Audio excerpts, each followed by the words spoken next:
2013 변호사 법률 상담 리포터 송다함입니다. 건설사들의 사업 영역이 확대되고 부동산 경기 침체로 인해 당사자 간 분쟁이 잦아지면서 건설과 부동산 관련 법률 상담 요청이 늘어나고 있는데요. 그만큼 법률 전문가의 역할과 필요성도 점차 커지고 있습니다. 그래서 오늘은 강남역 삼성생명 선초타워에 위치해 있는 법무법인 동인에서 건설과 부동산 관련 전문 변호사로 활동하고 계시는 최종무 변호사님을 만나 도움 말씀 들어보겠습니다.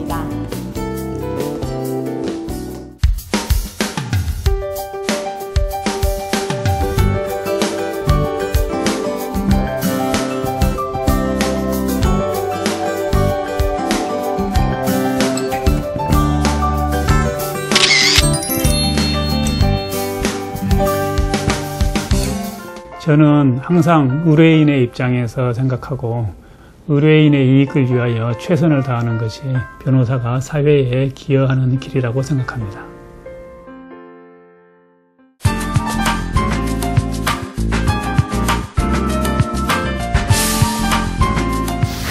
법무법인 동인의 최종무 변호사님 모셨습니다.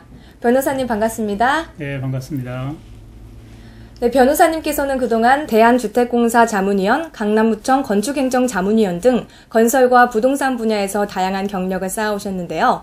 먼저 법무법인 동인과 변호사님에 대한 간략한 소개 말씀 부탁드립니다. 네, 제가 몸담고 있는 법무법인 동인은 법무법인 가운데 건설 부동산 팀의 비중이 가장 높아서 건설 부동산 분야에 특화된 이 분야 최고의 법무법인 중 하나라고 할 수 있습니다. 70여 명의 전체 변호사들 중에서 15명의 건설 부동산팀 변호사들은 건설 관련 법령에 대한 깊이 있는 연구와 탁월한 소송 자문 실적, 그리고 세심한 법률 서비스와 전문성을 자랑하고 있습니다. 법무법인 동인은 법원장과 검사장 등을 역임하신 선배 변호사들, 전문 지식과 패기로 무장한 후배 변호사들, 그리고 수많은 경험과 노하우를 갖춘 중견 변호사들이 조화를 이루고 있고 최상의 법률 서비스를 제공하기 위해 끊임없이 노력하는 로펌입니다. 저는 본래 공부하는 것을 좋아해서 10여 년 전에 저의 전문 분야를 부동산, 건설 분야로 정한 후에 건국대학교 부동산대학원 석사과정과 광운대학교 건설법무대학원 석사과정을 졸업했고 부동산 및 건설 관련 자문위원과 고문 변호사로 활동해 오면서 많은 부동산, 건설 관련 소송 사건들을 수행해 왔습니다.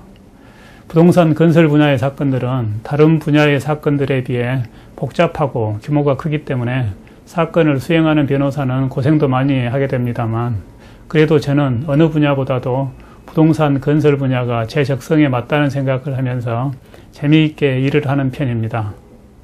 변호사님께서는 특히 굿모닝시티 분양사기 사건 관련 담당 변호사로 잘 알려져 있는데요. 상가나 아파트 분양사기의 유형에 대해 설명 부탁드립니다. 네, 굿모닝시티 사건은 벌써 10년이 다 되어가는 사건입니다만 당시 시행사 사장이 분양대금을 횡령하여 시행사가 부도에 빠지면서 3천여 명의 수분양자들이 수천억 원의 피해를 입은 큰 사건이었죠. 굿모닝시티 사건을 계기로 하여 건축물의 분양에 관한 법률이 제정되는 등 수분양자를 위한 제도가 보완되었습니다만 그 당시만 하더라도 아파트의 분양에 비해 쇼핑몰 등의 상가 분양은 관련 법령이 허술하여 인허가도 제대로 받지 않고 분양을 하거나 부지도 제대로 확보하지 않고 분양을 하는 것이 가능했습니다.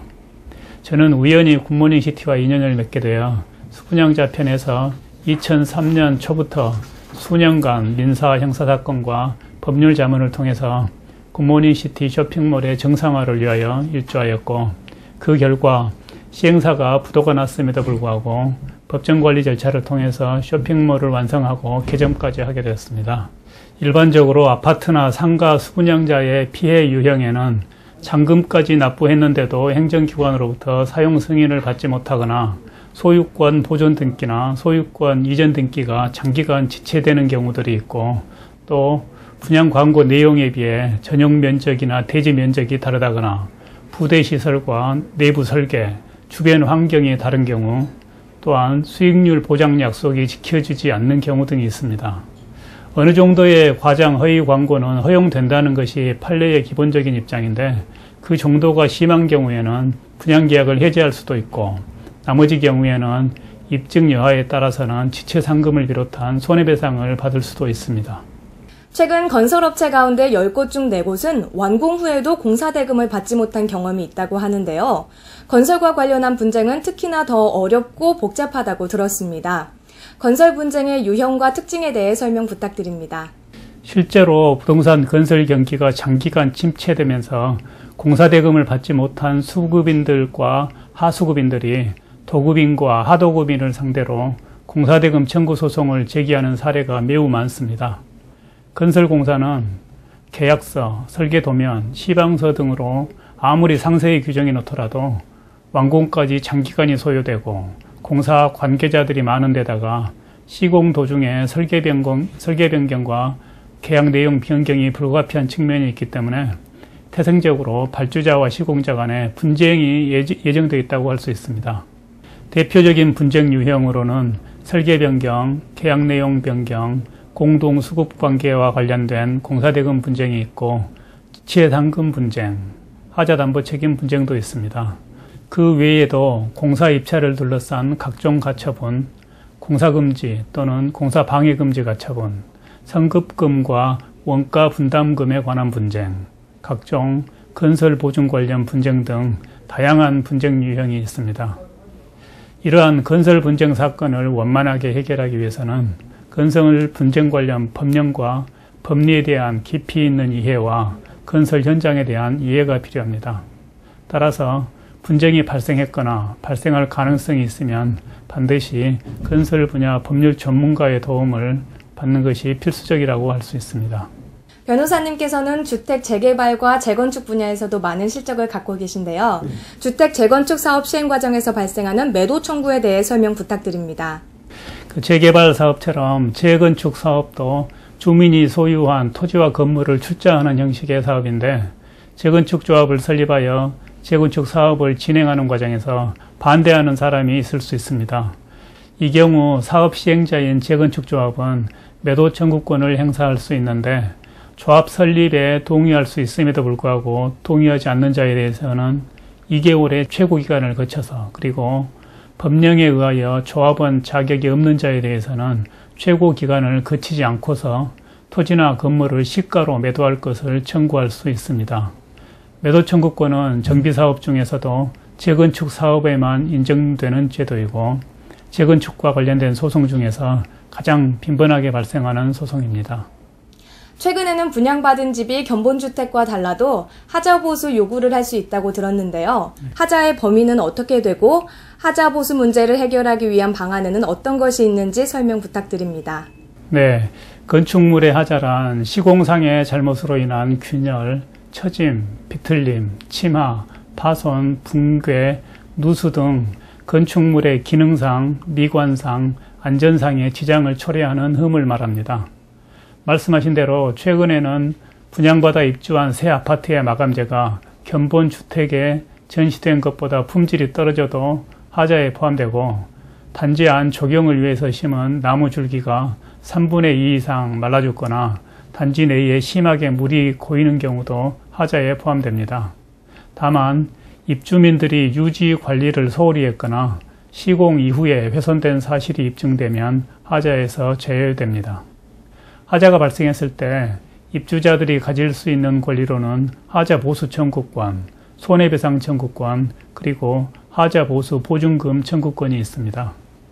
하자 문제의 해결 방법으로는 입주자 대표회의가 시공사 등과의 협상을 통해서 해결하는 방법, 중재 또는 조정기관을 통해서 해결하는 방법, 소송을 제기해서 법원의 판결로 해결하는 방법이 있습니다. 이 중 소송을 제기하는 방법이 가장 일반적인 해결 방법인데 하자 소송 시 유의할 점을 말씀드리자면 첫째, 입주자 대표회의를 통해서 집단으로 대응하는 것이 개별적으로 대응하는 것보다 유리합니다. 둘째, 하자담보 책임기간 내에 하자가 발생했다는 것을 증명할 하자보수 요청서 등의 증거를 갖추도록 해야 됩니다.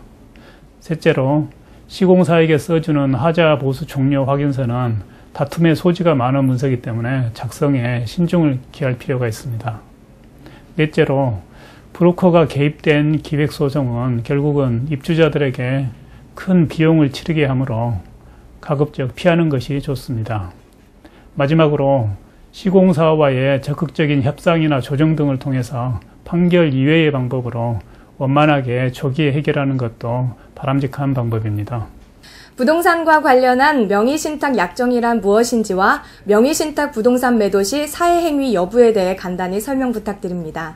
네, 명의신탁 약정이란 부동산에 관한 소유권을 보유한 자 또는 사실상 취득하거나 취득하려는 자가 타인과의 사이에서 대내적으로는 실권리자가 부동산에 관한 물건을 보유하거나 보유하기로 하고 그에 관한 등기는 타인 명의로 하기로 하는 약정을 말합니다. 우리나라에서는 종중과 부부 경우에만 예외적으로 명의신탁을 허용할 뿐 명의신탁이 허용되지 않고 있으며 따라서 명의신탁 약정은 무효로 취급되고 과징금, 이행강제금, 형사처벌 등의 제재를 받게 됩니다. 명의신탁은 종종 채무자가 강제집행을 면하기 위하여 재산을 빼돌릴 목적으로 이용하기도 하는데 그런 경우 명의신탁은 사회행위에 해당할 수가 있고 따라서 채권자는 민법상 채권자 취소권을 행사하여 사회행위 취소 소송을 제기하는 방법으로 명의신탁 부동산을 원상회복시킬 수가 있습니다. 채권자 취소권은 소송을 제기하는 방법으로만 행사할 수 있는데 사회행위 취소 소송은 사회행위가 있은 날로부터 5년 이내에 그리고 사회행위가 있음을 안 날로부터 1년 이내에 제기해야 합니다. 끝으로 변호사님의 계획과 포부에 대해 말씀해 주세요. 네, 저는 변호사라는 직업이 참 좋은 직업이라고 생각합니다. 상담을 하다 보면 너무나 딱한 처지에 처해서 큰 고통을 받고 계신 의뢰인들을 자주 보게 되는데 변호사는 자기가 가진 법률 지식을 이용해서 다른 사람의 고통을 덜어주고 억울함을 풀어줄 수 있는 직업이기 때문입니다. 저는 변호사 이외에 다른 길은 생각하지 않고 있습니다. 앞으로 10여 년 이상 변호사 업무만을 충실히 더 하다가 제가 생각하는 은퇴 시점이 오면 봉사활동과 여행 등으로 남은 제 인생을 보내고 싶은 것이 계획이라면 계획이라고 할 수 있겠습니다. 그 전까지는 끊임없이 공부하고 연구하는 생활을 계속하면서 저를 믿고 사건을 맡겨주시는 의뢰인들을 위하여 사건 하나하나에 최선을 다해야죠.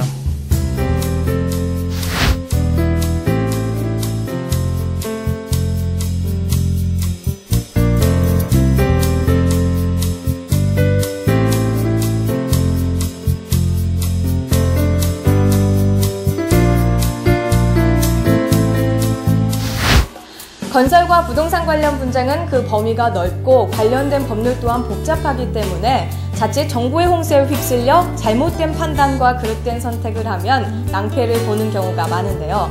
앞으로도 법무법인 동인의 최종모 변호사님이 건설과 부동산 분쟁으로 피해를 입는 사람이 없도록 이제까지의 경험과 경력을 바탕으로 의뢰인들을 돕는 든든한 법률 파트너가 되주시길 바랍니다. 지금까지 법무법인 동인에서 2013 변호사 법률상담 리포터 송다함이었습니다.